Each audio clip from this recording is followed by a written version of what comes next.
ওম। স্বর্ণ যতটা চোখে লাগে ততটাই মনেতেও লাগে। স্বর্ণ ততক্ষণ নিজের চমক দেখায় না যতক্ষণ ঘোর তাপে জ্বলে না যায়।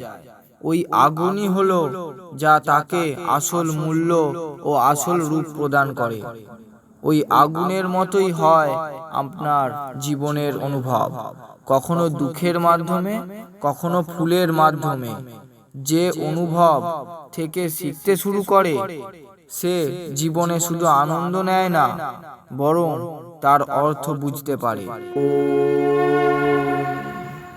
কখনো ঘড়ি দেখেছেন? ওই সুন্দর ঘড়িতে মিনিটের কাঁটা ধীরে ধীরে নিচে নামতে থাকে, তখন পুরো সময় শেষ হয়ে যায়।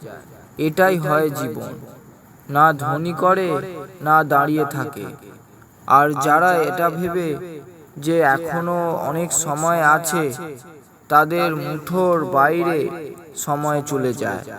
এই জন্য সময়কে বাঁধবেন না, কারণ সময় কখনো ফিরে আসে না। ও বীজ যতই উন্নত হোক না কেন, যদি মাটি তার সঙ্গে কথা না বলে, অর্থাৎ তাকে জল, আলো আর দেখাশোনা না করে, তাতে ওই বীজ কখনোই অঙ্কুরিত হতো না। যেমন মাটির সম্পদ বীজের জীবনরেখা হয়, তেমনি সম্পদও বীজের মতোই হয়।